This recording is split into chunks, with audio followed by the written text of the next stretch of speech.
I can't speak of what I do as works or things isolated from one another. I think there's only one overall project which has taken temporal dimensions equivalent to my own life. This project asks what can't survive, what leaves no trace, but it does so through a paradox, the deployment of matter over the world.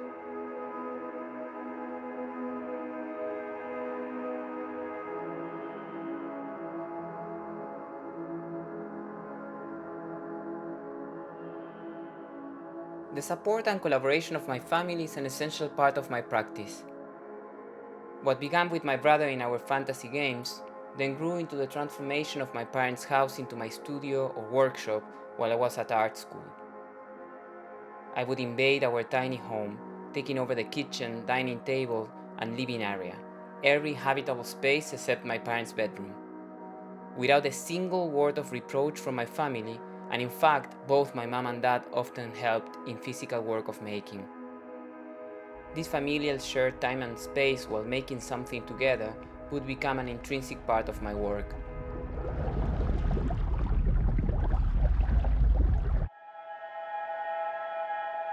It was through the making of the whale in Ushuaia, with the first team of collaborators outside of my family, that I shaped a new nomadic way of making and working on site, using only the tools we could carry in our bags and clay.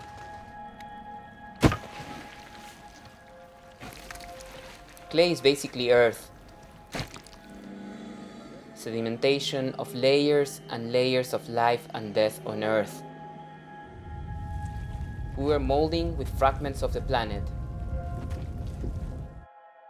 The whale changed everything, and we spent the next decade working and traveling together, something like an itinerant theater company that wanders around the world, building and dismantling temporary workshops with new people we've met along the way.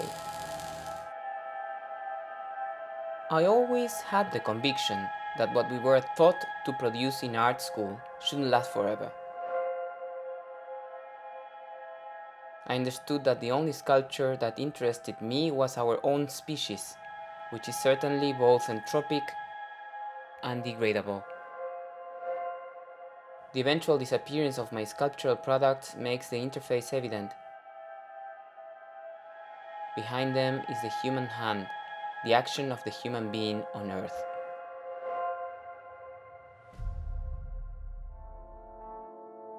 More than site-specific projects, I'm devoted to site-specific thought.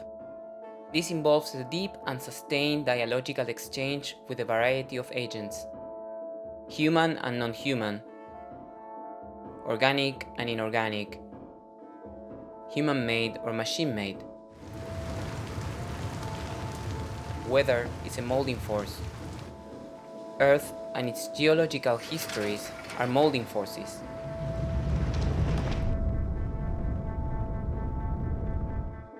My making of things is aware of these forces working far beyond me and my team, and all other human agents.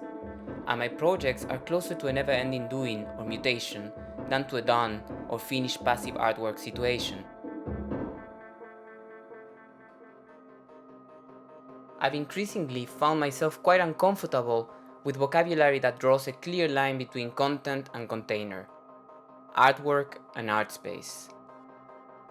I decided to radicalize the deconstruction of this ontological difference. I am interested in every square centimeter of a space. Things as seemingly meaningless as the electrical outlets, cables, overlooked areas or unpainted walls. Because for me, everything generates meaning. When I take care of these variables, I call it housekeeping. Housekeeping is a type of labor that enables other types of labor and life to happen. And this is a quality I am interested in and that I want to embody. I want to cooperate with my hosts and allow them to use me as a platform for transformation. I want my work to become an avatar for doubts about the highly Western colonial project of the museum and its apparent function to save, gather, and present culture. in order to trigger a wider exchange with local communities, agents, materials, and geographies, as well as histories of the life of our planet that span beyond our tiny little presence. I am trying to create something that is profoundly and earnestly rooted in the place where it is crafted. And I don't want to be naive, this may be impossible. I am assuming as much risk as I can to produce such a process that remains topographically and chronologically specific, as an irreproducible experience.